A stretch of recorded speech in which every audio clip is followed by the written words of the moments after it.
Hello and welcome to the Build a Resume workshop. I am Andrea Ashmore. My pronouns are she, her, and hers, and I'm an employment specialist in career services. Today, we are going to look at building a resume and how to effectively market yourself. We are also going to go over some formatting and the importance of tailoring, and then we're going to go over some basic components of a resume. So career services is located usually in the Penguin Union building. Right now we are virtual because of COVID-19. We are normally located in the lower level of the Penguin Union building across from the Archer Gallery in Pub 002. Now, the best way to get in touch with us is you can either give us a phone call at 360 992 2902 and leave a message and we'll get back to you. Or you can always send an email to careerservices@clark.edu and we're super happy to help you. So our services include student employment. If you are a student and you are interested in part-time work, we do have this amazing program that is a maximum of 17 hours a week, and supervisors are required to work around your school schedule. So normally those positions would be on campus. Right now, because of COVID, most of those positions have been moved to a more virtual type climate. So if you are interested, go ahead and send us an email and we can kind of walk you through the steps. It's a fantastic opportunity for you to gain some employability skills. So we can also help you with job search outside of Clark College. And we do have an online job board called Penguin Jobs. And I will give you a link URL to that at the end of this presentation. So you can kind of check that out. But it's a place for local employers to post positions that they're specifically looking for, Clark students and alumni. But Penguin Jobs is open to the community as well. We also help with resume and cover letter critiques, practice interviews. So if you have an interview coming up, definitely let us know. We would love to help you with your skills. We can provide you with co-op and internship information. We have an employer engagement person, and we have some amazing career advisors. So if you're not sure, what career you want to go into, or maybe you need some assistance figuring out your path, definitely let us know. We want to schedule you with a career advisor to kind of, shed some light onto your career path. We also have career exploration exercises and career assessments like the Myers-Briggs and the Strong Interest Inventory. As a student, you do get a discount on those.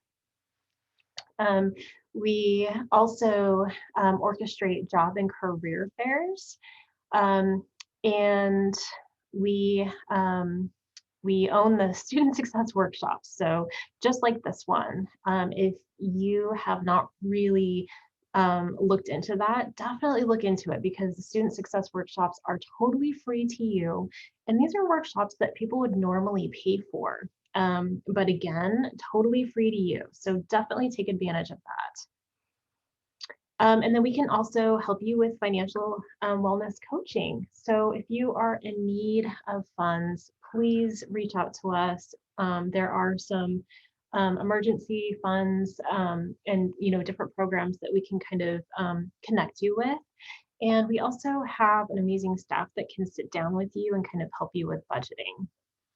So reach out to us, careerservices@clark.edu. Okay, so normally I would send these handouts to you.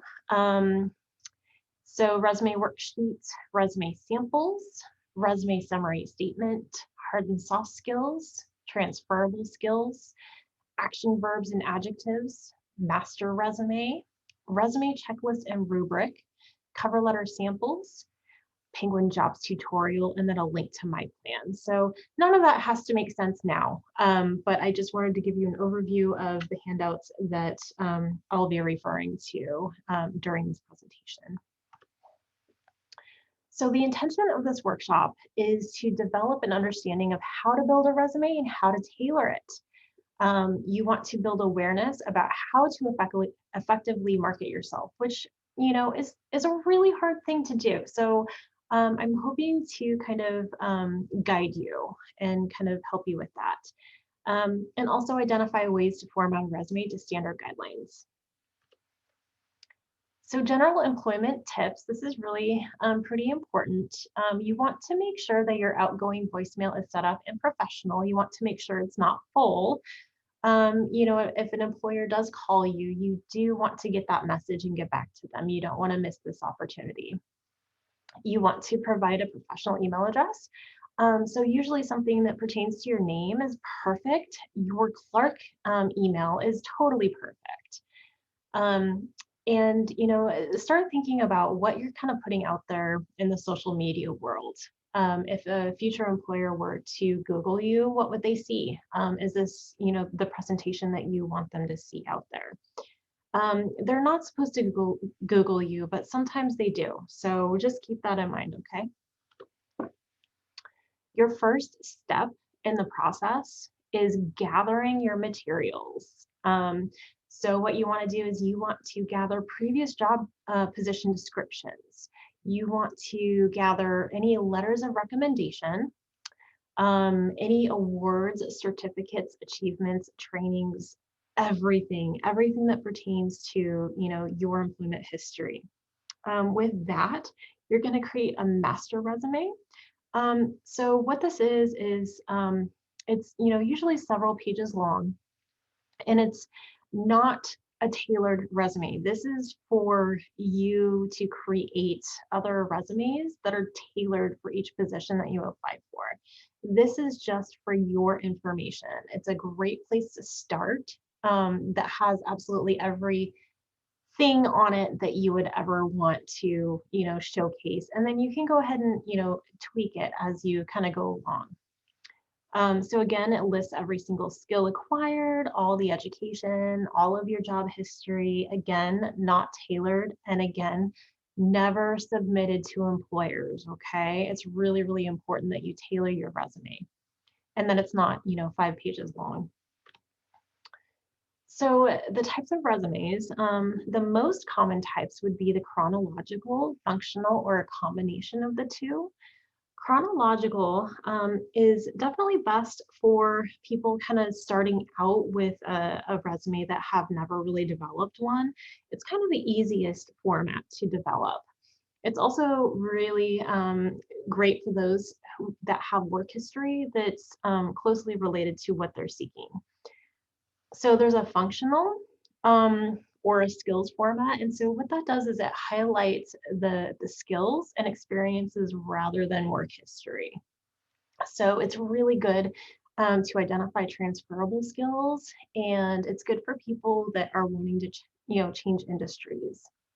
So, and then there's a combination, and those are best for people that have a mix of relevant skills and similar work experiences. So everybody's different, right? You're not going to fit in one mold or another, which is why using an email or a resume template is not a good idea, and we'll kind of go into that a little bit later.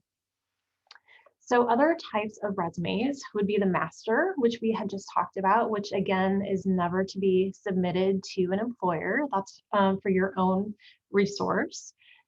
And then there's a visual, so like an online. So if you have an online portfolio and you want to display your resume on there, so that would be the visual resume.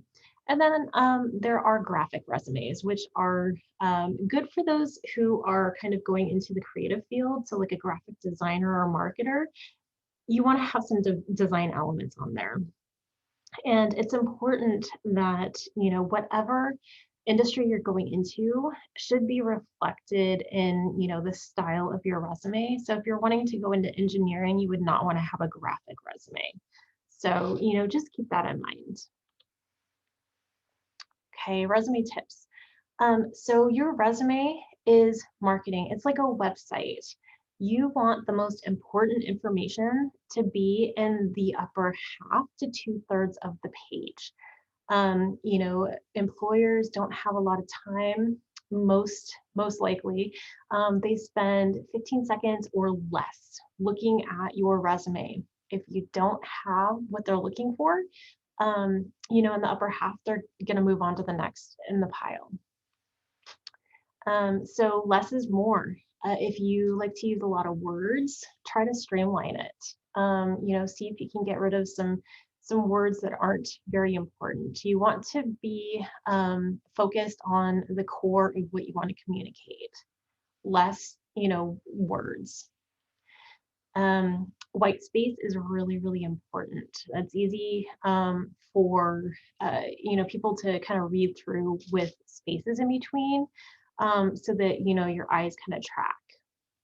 And customizing is very, very important. So again, avoiding templates. Templates are really bad. Templates, like I said, you want your resume to reflect you and your experiences. So templates are kind of made for everybody, but you cannot customize them. If you try to customize them or change some categories around, then the template kind of gets mad at you, and then weird things happen. So it's really, really important to kind of customize your own in Microsoft Word. Also, you want your resume to stand out. You want yours to look unique. If everybody's using the same template, everybody's resume is going to look the same. I see this one template all the time, and every time I see it, it's just like, no. So, if I'm feeling that way, then employers, that look at a lot of resumes feel that way as well. So, again, you want yours to look unique. So you'll want to include keywords, and this is part of the tailoring aspect. So, looking at the job description, usually what helps me is printing out the job description and then highlighting all the important keywords, all the qualifications that they're looking for, so that I know to, integrate those into my resume. Another reason why that's super important is because there is a software called an applicant tracking system. And what that is, for larger corporations that have a lot of applicants, they have a software in which they could, input certain important words that they're looking for in candidates. So if you don't tailor your resume and you don't include those keywords, even if you are highly qualified, your resume will not even go in front of a person to view. So that's why it's really, really important. You want to avoid abbreviations, like avenue, or your degree name, associate in applied science, or what have you. You want to avoid AAS or AAT. A lot of employers may not know what that means. Now, if it's industry specific, then that's okay to kind of include those acronyms on there. You want to avoid personal pronouns like I, my, or me, or even you want your resume to not be written in first person or third person. And we'll kind of go into the language a little bit further. It's important that your resume remains on one full page, or if you have a lot of extensive experience that's relevant, then 2 full pages is totally fine. You just want to make sure that it's balanced, that ideally it would be 1 full page, but again, you can go on to 2 pages, but you want to fill the pages entirely. You want to remove any of the old things. So the 10-year rule, anything beyond 10 years, you want to remove from your resume, especially if it's not relevant. Now, if it is relevant and you do want to indicate that maybe, you're a veteran, you can also, integrate that in certain aspects of your resume as far as a resume summary statement. And again, we'll go into that. So there are ways around it. But as far as dates go, you want to avoid, putting any dates that would potentially cause any ageism. And, also thinking about what's relevant. If it doesn't pertain to the job you're applying for, don't list it. So if like you have a certification and CPR, but you're applying for a position that doesn't require that, then no need to include that on your resume. It's okay to include that on your master resume, remember, because that's not going to go in front of an employer. But we're thinking about tailoring your resume. So resume tips, you want to pay attention to the formatting, the content, the accuracy, and the consistency. And also, really important, use spell check. Have someone else check for grammatical errors and spelling errors. Again, reading down at the helpful tips, you want to make sure that your resume is job specific. Remember, create that master resume first, which is generic, and then use that to create more tailored resumes. You want to communicate to the employer that you do have all the qualifications that they're looking for, or most of them. So on the right of the screen, there is a sample of a chronological and functional resume mixed together. So it's one of those hybrid resumes, and you can kind of see how easy it is to read. There's white space, the sections are clearly defined. Everything looks so nice, right? Yeah, keep that in mind. Okay, so for this, we have a sample resume on the left and then a sample resume on the right. And so which one looks the best? Which one is easier to read? Which one is consistent? Which one would you rather read? Yeah, the one on the right. So again, looking at, starting from the top, if you're looking at the sample on the left, Jerry Seinfeld, his name is not a consistent size. His his first name is smaller than the rest of his name. Also, his contact information is not up at the top with his name. You want all of that information to be all, up top. You don't want employers trying to search around for that contact information. And then, looking at, the sample on the left, there's no, bullet points or formatting. It's just everything is kind of squished together. You can't really see, the dates versus the titles, and the bullet points are non-existent. And then, if you take a look at the sample on the right, it's so nice to read. So, you've got the contact information up above with the name, everything's consistent. You have a resume summary statement. We'll go into that. And then, skills and abilities, and then you see all those really beautiful bullet points that are lining up. And then, the dates are off to the side, so they're really, really easy to read, as well as, looking at the title, the job titles, that's super easy to read as well. So you want to focus, you want to focus on, certain things. So you don't want to focus on dates. So notice that the dates are not bolded, but the focus is on, the title, not the name of the company. Okay. Okay, moving on. So components of a resume. So I have a yes column and a no column. The yes column, so obviously contact information, very, very important. You have a resume summary statement, which is just, 1 to 3 sentences highlighting your skills and qualifications. And then, education section, related coursework, skills section, work experience, and then, volunteer experience. Not everybody's going to have that, but if you do have volunteer experience, and especially if it's relevant to the position you're applying for, that's an excellent section to add. And also, if you have space for it and you do volunteer, It's something to really kind of showcase your personality as well. And then, achievements and accomplishments. So if you were to, win an award or, honor roll or something like that, that would be a very important thing to highlight. And then also certifications and licenses. Um, Again, if it's relevant to the position you're applying for. Okay, in the no column, no photo. A lot of the resume templates that you see do have a section for your photo. We suggest not to because it creates biases. So you don't want to put your photo up there and then be judged before they can even see how qualified you are. So no photo.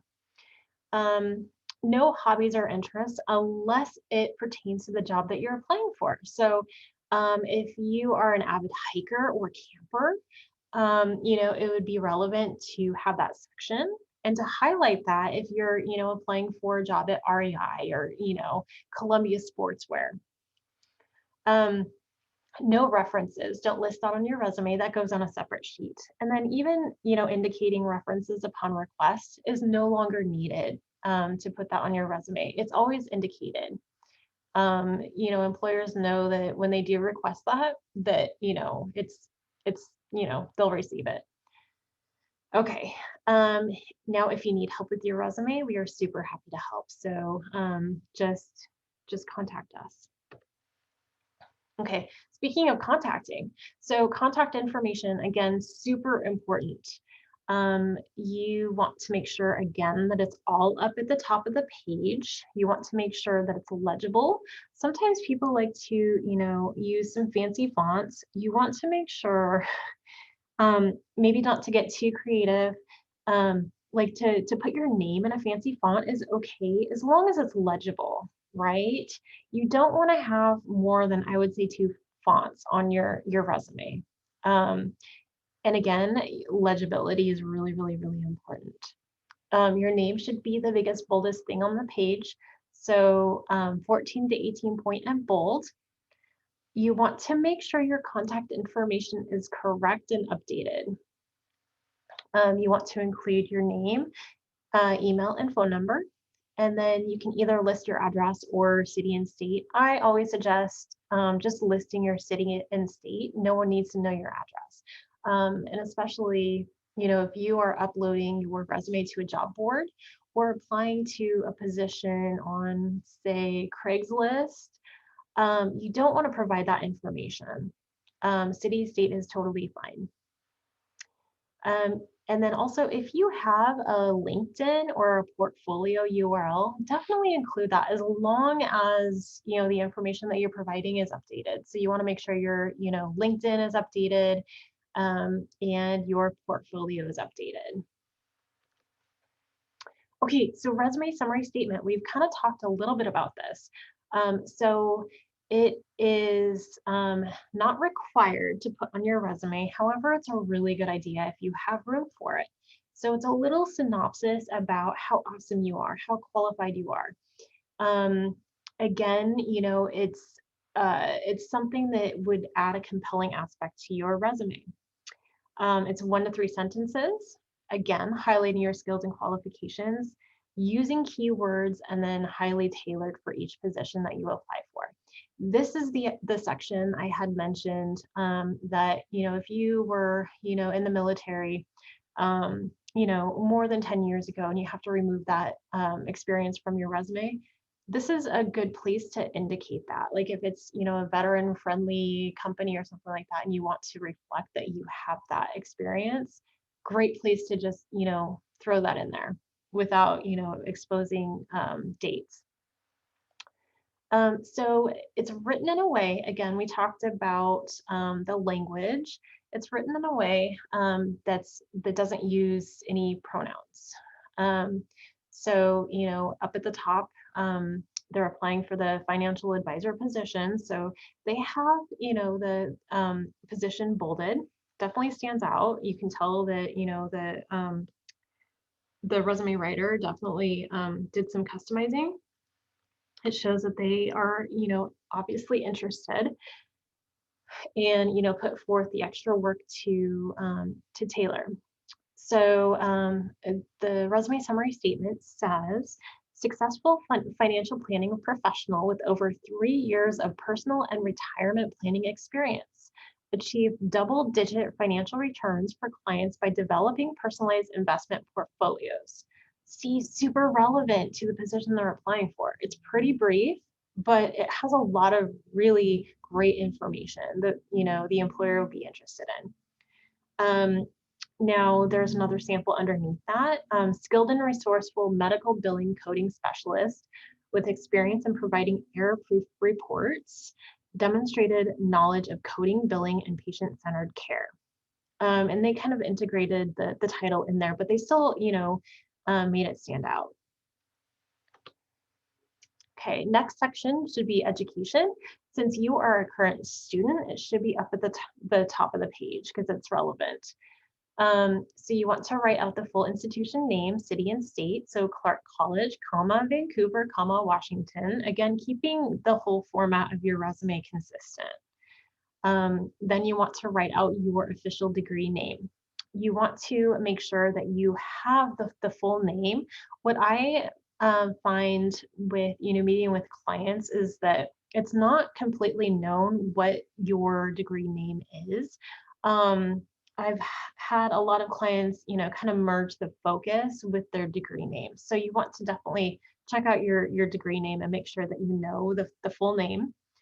So that would be like, associate in arts degree, associate in science, or associate in applied science, associate in applied technology. And then you want to highlight your anticipated graduation or dates of completion. It's important here to not include a date range because again, you want to avoid anything that could potentially, create biases against you. So, sometimes it takes more than 2 years to complete a 2-year degree. Things happen. You don't want to provide that information to employers so that they can, judge you. So that's why it's important to do, anticipated graduation and then, whatever date you project. And don't worry, it's not set in stone. You can always update your resume. Your resume is always, ever changing. So, you can always update that. And then if you have graduated, you can say, graduated and then the date, or you could just say, graduated, or you could just put the date.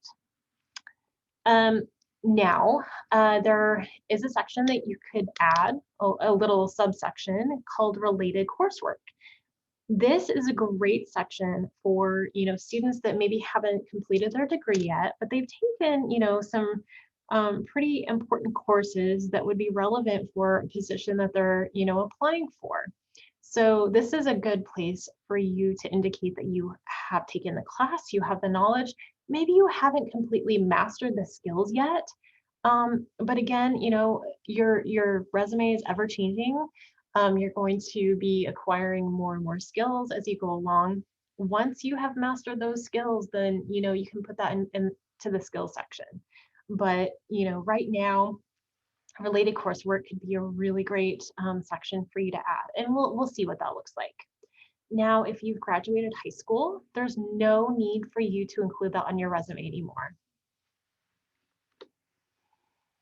Okay, so this is what it would look like, education section. So you have, the section clearly defined, you have the name of the institution, you have the name of the degree, so associate in applied technology degree, and then underneath that they have the focus, welding. And then they've got anticipated graduation. This is a little outdated. Obviously, it's not 2020 anymore. Underneath that is that subsection I was telling you about called related coursework. And for those, they have listed the actual names of the courses that they've taken, not like the like the course codes or whatever. So it's like the actual title of the courses. And then, if you look at the sample underneath that one, so they have, like they listed their GPA. So 3.8, that's great. That's fantastic.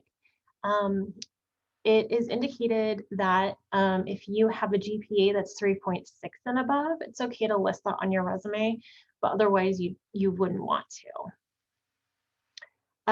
Okay, and then if you're no longer a student, the education section actually shifts down to the bottom of the page with your grad date. Okay, so skills and abilities, super important section.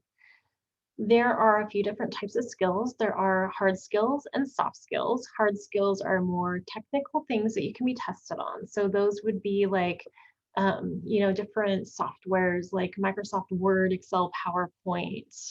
If you speak another language, computer literacy, if you're good at math, if you have a specific number of years in a field, like, 10 plus years of experience in customer service, by quantifying that, that creates a hard skill from a soft skill. What's a soft skill, you say? So this usually pertains to personality. So, work ethic, communication, critical thinking, problem solving, things like that. So these both, soft skills and hard skills are very, very important. It's important to have a mix of both types of skills mixed in your one skill section. Usually when I say that, my clients get confused and say, oh, do I need to have, different sections and, say hard skills and then soft skills? No, no, no, just mix them together. No one's going to go through and be like, oh, well, they only have like 3 hard skills. And so, all of these go into one skill section. There are also transferable skills, which are skills that you've acquired doing something unrelated in life that you can utilize in the future. So this is really, really, really great to identify transferable skills, especially if you are kind of switching industries. And those are fantastic to highlight. So the types of transferable skills, and this is highlighted on a handout that you'll receive. But the different categories would be the 3 different types of communications. So verbal, nonverbal, and written, training and consulting, analyzing, researching, planning and organizing, counseling and serving, interpersonal relations, leadership, management, financial, administrative, create and innovate, and construct and operate. Now, looking at the handout for the transferable skills, it actually breaks it down into kind of some specific details. If I am meeting with a client that maybe doesn't have a lot of skills and they need to do a brainstorm, I say, read through the transferable skills, and then that will really kind of help extract specific skills that are to be added to the skill section. Great tool. Okay, so activity, what are your skills? So thinking about transferable skills, what skills have I demonstrated in the past that will make me valuable in the future? Again, thinking about these types of transferable skills, thinking about, even skills that you've utilized in, day-to-day life. It doesn't even have to be, employment-wise. Thinking about maybe like a volunteer opportunity or, group projects at Clark. Like even home life, think of some, different things that could possibly be considered a transferable skill. So this is a really good brainstorm. So I'll let you do this for like 2 minutes or so.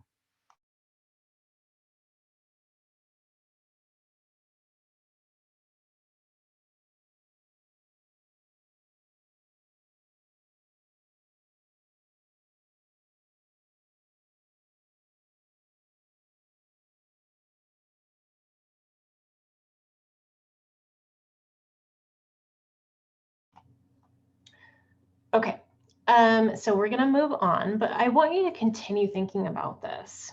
Okay, this is gonna be, still in the back of your brain. I want you to start, really thinking about all the skills that you have. Okay, so bridging the gap, super important. Ways that you can develop skills needed to be successful in your future career. Maybe look at, job descriptions on Indeed for, your dream job. So what are the requirements that they have? What are the skills that you're going to acquire through your program or degree? What's missing? What do you need to do in order to gain that experience? Participating in work-based learning or student employment, like we had kind of talked about earlier, can help you acquire some of those skills and experiences. Volunteering in the community and on campus, networking with your desired industry. So LinkedIn is a fantastic platform for you to network with, individuals that are, in maybe specific companies that you're interested in working for. So if you don't have a LinkedIn account, definitely check that out. Definitely, create a profile, and then, start looking around in LinkedIn, kind of see what everything, how things are kind of laid out and whatnot. Also reviewing your course and degree learning outcomes. So if you go to the Clark website and then go to academics and then programs and degrees, you can actually locate your specific program. And if you scroll down to the bottom of the page, then you can see your course outcomes. So maybe what I'll do is I will go ahead and kind of show you. Oops. So if you go to the Clark website, we're going to do a new share here. There we go. Okay, so if you go to academics, and then if you go to programs and degrees, then, look at all of these. So these are all of, the different programs that we offer at Clark. So let's say that you're seeking a degree in accounting. So if you click on, like if it's the Associate in Applied Science degree, then you would click on that. And then, these are all the classes that you have either taken or will take. If you click on the hyperlink, then it tells you, a little synopsis of the class, which is really, really, important to have. And then this is a good reference as well if you are wanting to create your relevant coursework section or subsection. Okay, so this is what I was talking about down here. So program outcomes. So this is really, really important. These are the main bullet points of the main things that you have acquired upon completion of your degree. So definitely check that out. Okay, we're going to go back to the PowerPoint here. There we go. Okay, perfect. So next up is the experience section. So you want to have the position. Again, you want to highlight that. Name of employer, comma, city, comma, state. Again, keeping the format consistent with, like remember the education section. You have name of institution, comma, city, state. You want to have the dates of employment. You want to talk about your tasks that you are either providing or have provided. You want to be really descriptive of, skills utilized. Talk about your description. Think about all the important things that you do or have done. Use vivid language. And then, just assume that the reviewer doesn't know anything about the type of work that you've done. So for this, it would be really helpful for you to utilize the action verbs and adjectives handout. So here's a really good example of something that's in present tense. And I wanted to show you the difference between how present tense and then past tense would be, reflected. So, they have their title, name of the company, comma, city, state, their date range, so September 2017 to present, and then taking a look at the bullet points here. So provide outstanding customer service at main help desk. So again, So provide, assist, investigate, replace. Those are all in present tense. So past tense, okay, look at the date range there. So obviously past tense, looking at the bullet points, provided, assisted, investigated. So past tense, and you want to be consistent with that.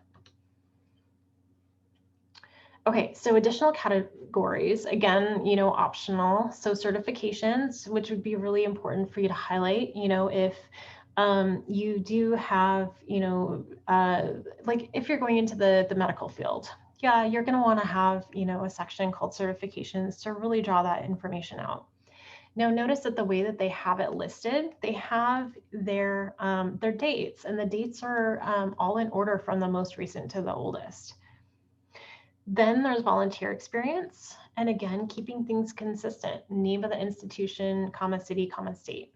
And then a bullet point of what they did. And then achievements. So, name of institution, comma, city, comma, state, what it was, and then the dates. So once you are done putting your resume together, at first glance, does it look original and professional, right? Does it look unique? Are the sections clearly defined and easy to read? Does it have keywords? Is it tailored? Look at the appearance. Make an assessment of your presentation again. Does it have appropriate use of fonts? Again, I would say a max of just 2. Don't get, too creative. Look at the spacing and other design elements, use of bullet points, bolding, and lines. Is there a good balance between text and white space? Are the margins and use of tabs aligned and correct? So usually what I say is, for the margins, you want to go no less than 1/2 inch if you are trying to get it to fit onto one page. Now you want to make sure that the margins are even. I have seen some resumes where, the left margin is super narrow and then the right margin is, super wide. Again, you want it to balance perfectly on the page. So for the body text, it can be anywhere between 10.5 and 12-point font. You just want to be, cognizant of, how it's going to fit on the page. But you do have control over the formatting to get it to fit. And then, looking at the consistency of the fonts and the spacing, etc. Okay, and then looking at the sections, is everything clearly labeled? Is your history listed in reverse chronological order? So the most recent thing up top, anything you're currently doing under experience, anything to present should be, up at the top and then in reverse chronological. Look at the accuracy, proofread, again, for spelling, grammar, and errors, and then have someone else review your resume. Sometimes, you can look over the same document over and over and over again and not see an error. And then the second you hand it over to a friend, they see it right away. That's totally normal. And that's why, it's good to have another person, put their eyes on it. Okay, so resume and cover letter. So the objective of a cover letter is to draw interest to the resume. The objective of a resume is to get you that interview. Why should you have a cover letter? It's a really good idea, even if you are applying for a position that doesn't require a cover letter. A cover letter allows you to create a personal connection with the hiring manager. If you're applying virtually, it really kind of gives you a voice. It creates the opportunity to prove you're a good fit. Again, highly tailoring your cover letter. It shows you are committed and interested. You took the time to create this cover letter and to express how interested you are in working for this company. It showcases your writing and communication skills. And it makes you memorable, because you are talking about how much you want to work for this company and, how well of a fit you are. Okay, so first paragraph, you want to talk about the position you are applying for, why you want to work at that company, and talk about your passions and aspirations for working for that company. You can do some research on the company. Look at their website, look at their About Us, see if there's a mission or value statement, and definitely indicate that in the first paragraph, and let them know how much you appreciate them. Second paragraph, you want to talk about education and experience that's relative to the position. Third paragraph, talk to their benefit. How can you benefit the company? And then closing statement, call to action, ask for that interview. And then again, provide your contact information and thank them. So again, just like your resume, you want to look over your final product. You want to, look for grammatical errors and spelling errors, and then just overall effectiveness. So here are some cover letter samples, which you should receive in the handouts. Okay, so my plan, I'm going to walk you through my plan real quick. So we are going to utilize the career planning section. So I'm going to go ahead and do a new share. Again, we are going to go back to, so this is the degrees page. So we're just going to go back to the main, we're going to go back to the main website. Okay, and then we are going to go to get started, and then we're going to click on my plan. So there are 3 different sections of my plan that you should actually delve into and investigate. There are, different activities that you can kind of go in, and there are, main activities, and then there are deeper dive activities. It's really important for you to really delve into that. So today we're going to go into career planning. So these, if you click on it, it's kind of like an accordion. So there are different sections: know yourself, career awareness, relationship building, all those kind of stuff. So what we're going to look at today is the job search strategies. So there are essential activities, and then, like I said, deeper dive activities. Definitely, if you have time, definitely do the essential activities and then go into the deeper dive.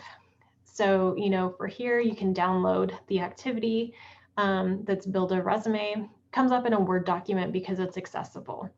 And it kind of walks you through how to kind of create your resume. Okay, now let's see. Perfect. Okay, so for those, then you'll just want to kind of, explore these different sections. And again, if you go back to my plan, check out the financial wellness, and then check out the academic planning. These are free to you, and they're incredibly important for your success. Okay. Going back to the PowerPoint here. Sorry, we're jumping around. Okay.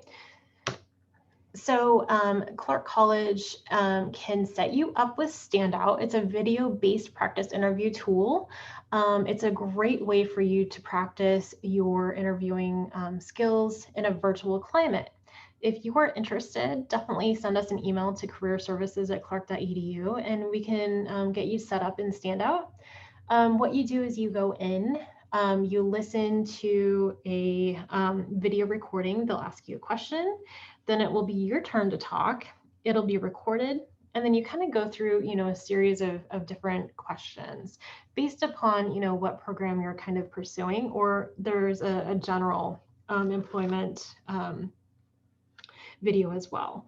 And then, if you want to share it with Career Services, definitely it gives you that option, and then we can go ahead and access it and give you some personal feedback. Or if you would like to do a practice interview via Zoom, we are more than happy to sit down with you. So you can just, email us at careerservices@clark.edu, and we can schedule that as well.